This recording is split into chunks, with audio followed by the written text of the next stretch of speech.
O vídeo de hoje ele é oferecido então pelo curso de desenho Método Fanart 3.0. Nele você vai aprender a desenhar os seus personagens favoritos e vai conseguir criar seus próprios desenhos. Comecei com total liberdade e também facilidade para você criar. É só você clicar no link na descrição do vídeo ou no comentário fixado e conferir o curso. Bora pro vídeo. E aí pessoal, eu sou o Thiago e vocês me pediram e eu atendi esse duelo tanto quanto curioso. Beyonder versus Anusvordia. Essa é uma luta que ninguém está preparado para discutir. De um lado temos o Beyonder, que venceria uma grande parte do universo DC. Do outro lado, Anusvordia, que venceria a maioria do universo Dragon Ball. Eu metendo Dragon Ball em tudo, né? Olha lá ele. Essa batalha é tão absurda quanto o Beyonder tomando uma surra do Coisa.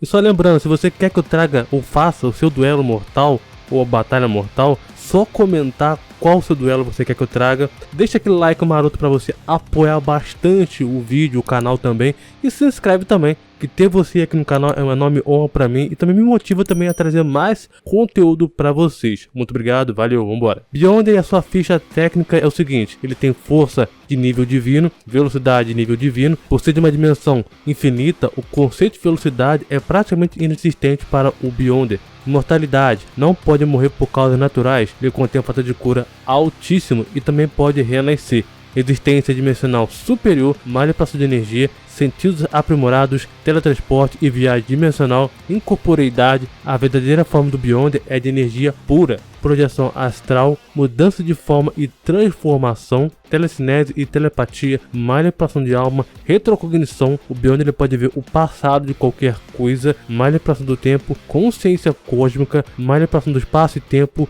negação de durabilidade, pode negar a resistência das coisas como o espaço e tempo só com seus ataques, manipulação de gravidade, deformação da realidade, manipulação de leis e física, reflexão de ataque, apagamento existencial, interação não física, absorção de energia, criação de campo de força, existência abstrata, criação de avatar, manipulação de informações e manipulação do enredo, a casualidade, precognição e clarividência, adaptação, manipulação conceitual, manipulação da casualidade. E esse é o resumo básico do Beyonder. Indo pro Anusvordia, Anusvordia tem sua ficha técnica como o seguinte: super força, velocidade, ele pode se mover em velocidades de combate e reação casualmente ao nível na velocidade da luz. Em seu auge, seus efeitos ou seus feitos de velocidade como um todo é imensurável, já que era comparável ao Shin Higlia, que logicamente que no quesito de velocidade é muito mais explorado na Light Novel do que no anime. Domínio de armas,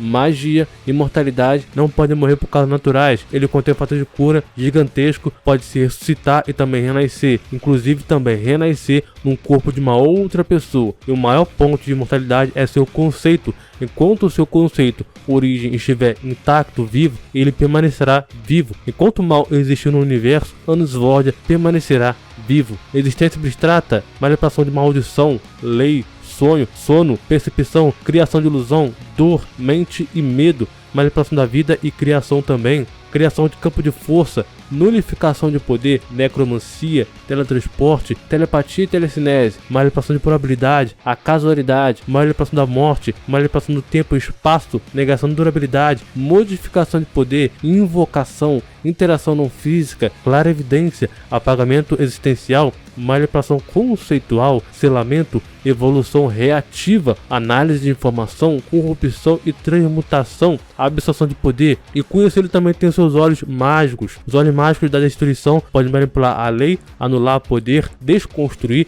manipular mentes e redução de status. Ele também tem olhos malva da destruição, que inclui então nulificação de poder, apagamento existencial, manipulação do próprio destino, manipulação de lei, manipulação conceitual, negação de imortalidade, todos os tipos possíveis e negação de regeneração a nível divino. Olhos mágicos da destruição caótica. Ele contém todos os poderes citados, só que melhorados. Por exemplo, manipulação do caos, apagamento da existência, destino e anulação de poder ao nível maior, manipulação conceitual de nível maior também. Ele tem a sua espada Vênus Dona. Sua espada mágica pode destruir todas as coisas na criação. Por mais duro, eterno ou infinito seja, a Vênus Dona destruirá junto com a sua razão. Antes dessa espada, toda razão não tem sentido. Coisas mágicas como distância e dimensões são irrelevantes em frente a essa espada. Toda razão se transforma em nada, deixando claro, é inútil pensar no que ela pode ou não fazer. A única razão pela qual a Vênus Dona permite a existência é a própria destruição dos inimigos do Anos. Anos pode usar a Vênus Dona mesmo sem segurá-la nas mãos, mas seu alcance diminui. Vamos então para a análise. Beyonder ele é considerado uma das entidades mais poderosas da Marvel. Sua origem foi mudando conforme o tempo foi passando.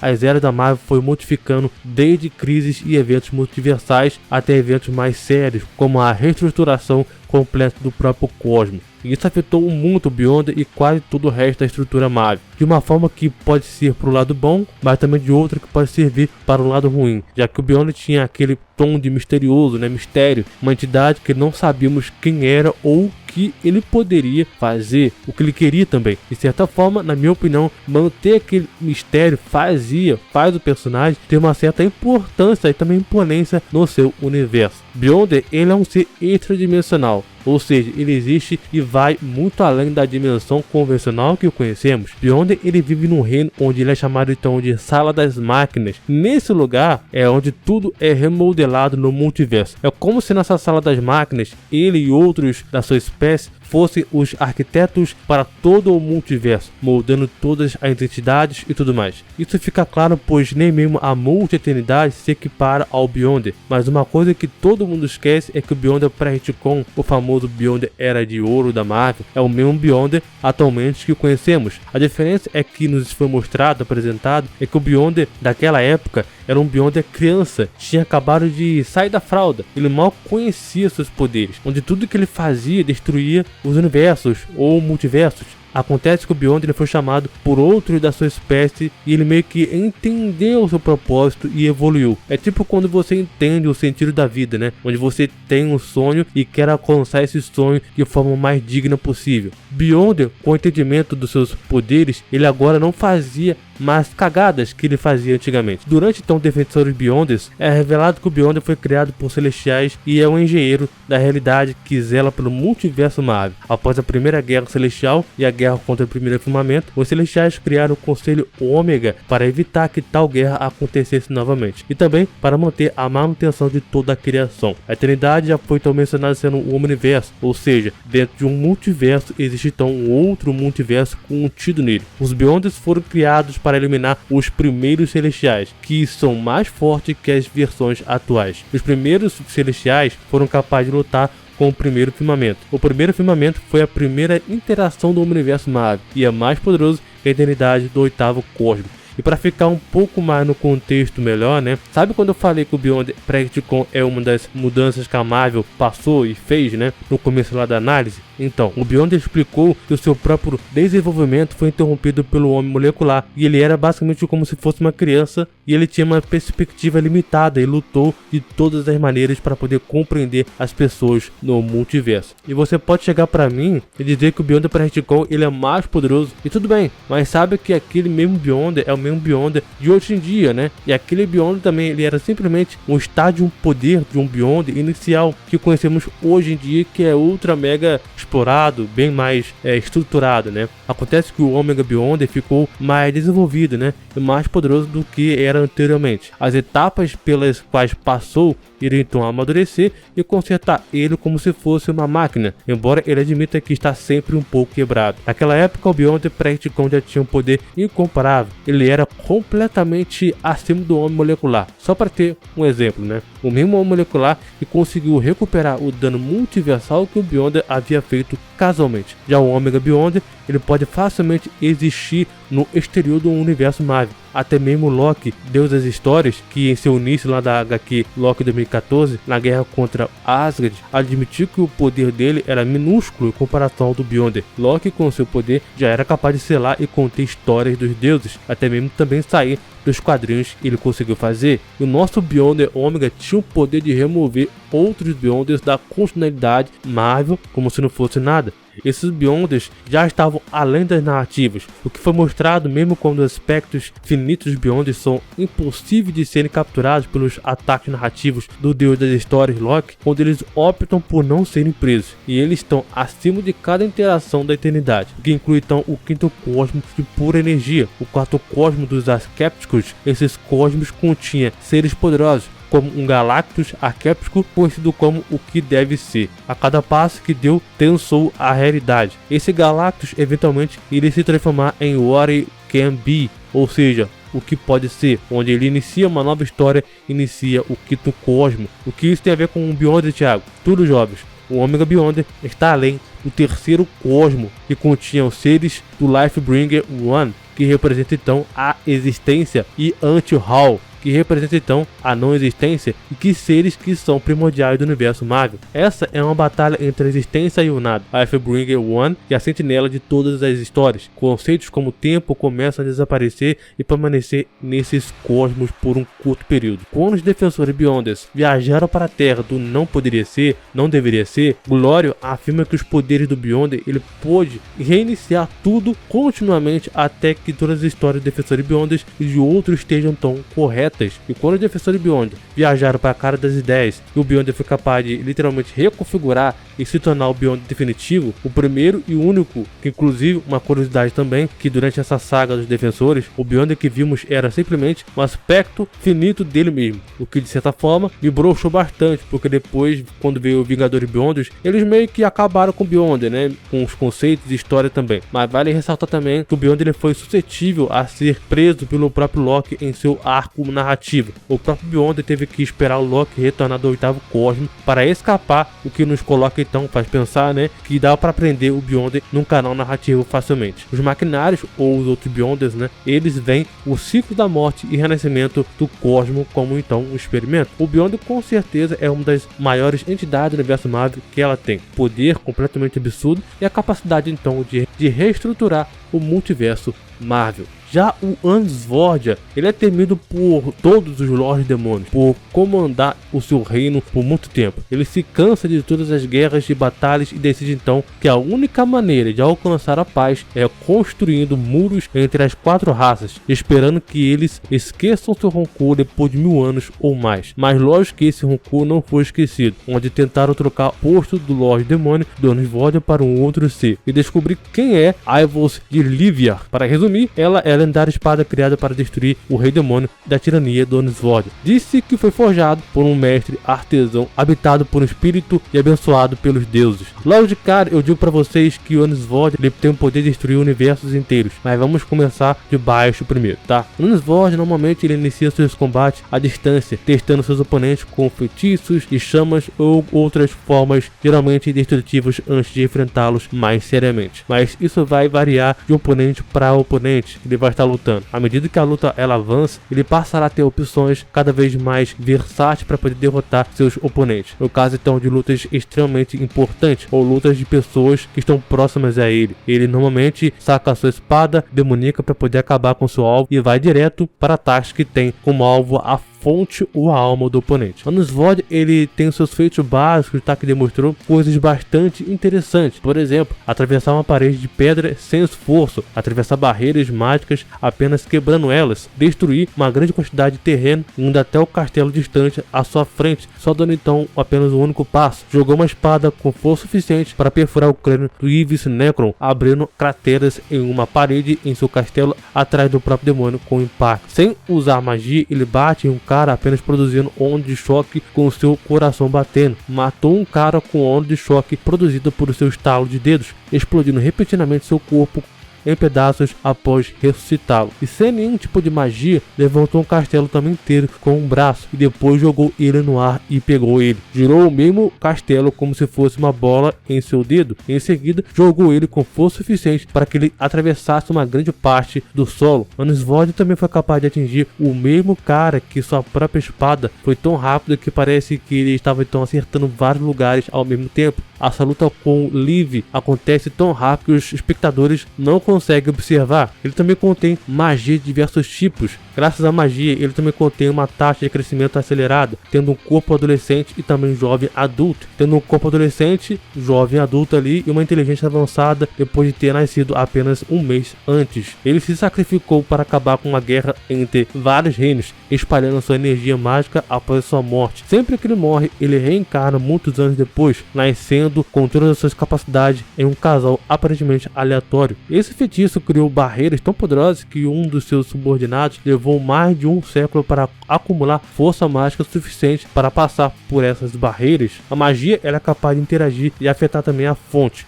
ou a origem de uma pessoa. A fonte ou a origem é um núcleo normalmente intangível de existência de um ser. Isso inclui principalmente feitiços que tratam de reencarnação, ressurreição ou até mesmo também destruição de fontes. Anisvordia contém vários feitiços, desde Bebisd, onde ele então pode capturar a fonte de qualquer pessoa, onde ele também irá ficar no estado catatônico. Ele pode retirar a fonte dessa pessoa também completamente, danificar ela ou destruir ela completamente como se não fosse nada. Ingal, que é outro feitiço capaz de ressuscitar pessoas com apenas uma gota de sangue. Além também disso, ele também contém energia mágica imensa, lançando feitiços capazes de dizimar feiticeiros de elite completamente, contendo também uma magia de apoio para poder fortalecer outras magias no seu arsenal. Feitiços defensivos como então Beno Levum, que é uma força de feitiço bem poderoso capaz de concentrar o poder original do Anisvordia e formar barreiras mega poderosas. Um desses feitiços de proteção contém uma forma de escudo de múltiplas camadas que pode bloquear forças lançadas por Ivis Necron. Depois do Deus do Tempo ele deu o seu poder. Mas claro que isso não é o que representa então o Anisvordia em seu auge, ou melhor então, dizendo na Light Novel, seus poderes aumentam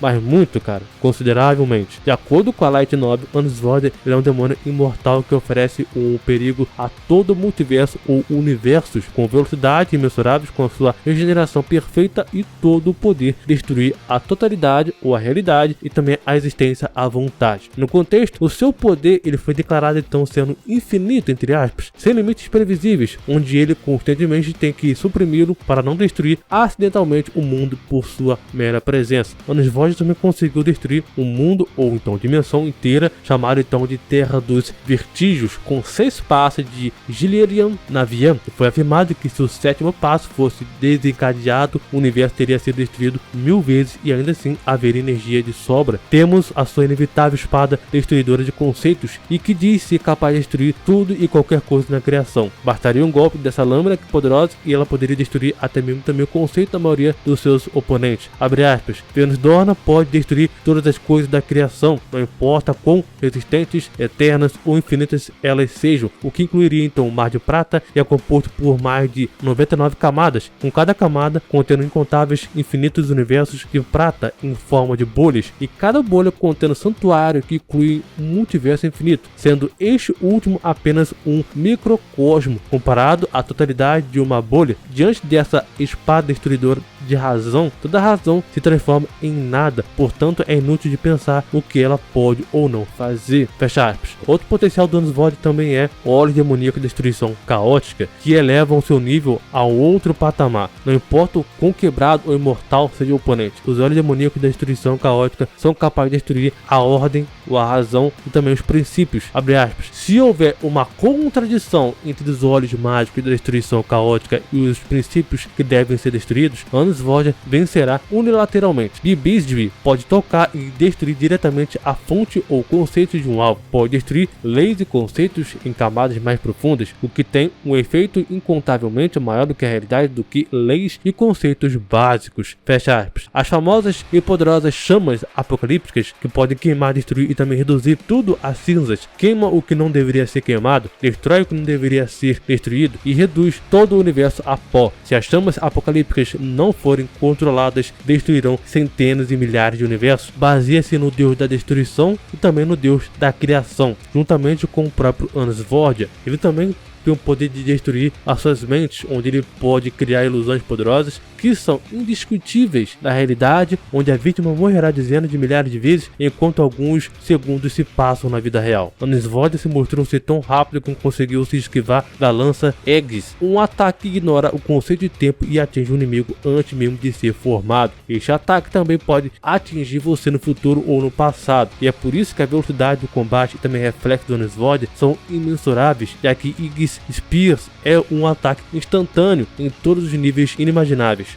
Inclusive a sua resistência também é praticamente, se não perfeita. Um verdadeiro ser imortal com a regeneração perfeita e também resistência ilimitada. Ele pode continuar lutando apesar de ter seus membros cortados, seu coração esmagado ou até mesmo também a fonte danificada. Ele voltará à vida mesmo se você matá-lo. Destruir a sua fonte ou até mesmo também remover a sua alma da existência, independentemente de qualquer lesão, ele continuará a lutar por centenas de milhões de anos e sua resistência se tornará infinita quanto mais perto a sua fonte chega da destruição. Ele também pode criar barreiras quase impenetráveis para se proteger. Ufa! É muita coisa, não é? Pois é. Vamos ver então quem venceria essa batalha. Certamente essa é uma batalha que, com os bons olhos, pode ser de certa maneira ser bem curiosa. Hannes Void é um personagem com bastante hacks, cara. Muito mais do que o Beyonder tem. Esses hacks são bastante apelões, como destruir conceitos, negar poderes e até mesmo também counterizar ataques usados então contra ele. Não só isso, tá? Mas como os olhos da destruição caótica do Hannes Void é uma das maiores dificuldades que o Beyonder poderia enfrentar. Claramente o Beyonder ele não iria morrer completamente, mas também não deixaria de ser afetado. Pelo contrário, poderia ser afetado também, ferido também, claramente, já que também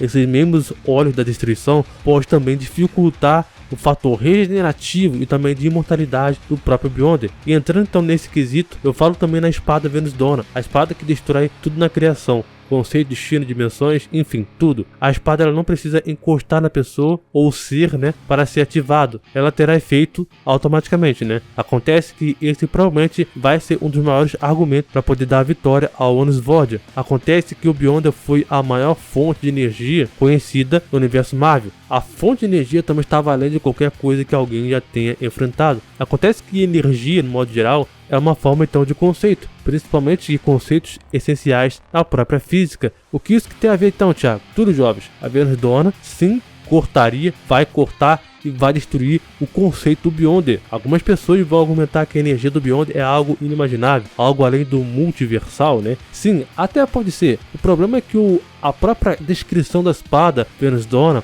não deixa brecha de que apenas um tipo de energia ou algumas formas de energia seria destruída. Não, ela deixa bem claro, todos os conceitos, destino, dimensões, tudo literalmente o que há na criação vai ser destruído. Eu diria que se não basearmos literalmente na Venus Dawn e nos olhos da destruição caótica do Hannes Void, ele poderia também afetar ou até mesmo também destruir a dimensão do Beyonder, como consequência destruir também o multiverso formado. Eu penso o seguinte de duas formas. A primeira forma é que a maior fraqueza do Hannes Void é a sua própria vontade. Tipo, Hannes Void ele tem a resistência absurda, a sua fonte, história ou origem só pode ser destruída conceitualmente, e destruir ela necessitaria então destruir todo o mal do universo, e para isso necessitaria de uma malha profunda da realidade ou então de conceitos a níveis divinos. Beyonder ele é uma entidade perfeita para quebrar a fonte completa do Hannes Void, mesmo que a fonte dele fique mais resistente, quanto mais se aproxima e se quebrar, ainda assim é possível, né, de ser quebrada, de ser destruída por completo. Que vale lembrar que o Beyonder, com apenas um único dedo, estava causando destruição a universos e também ao próprio multiverso. Ele foi capaz de controlar todo o universo. Tanto o Beyonder quanto o molecular são mais poderosos do que todos os seres abstratos juntos. Isso inclui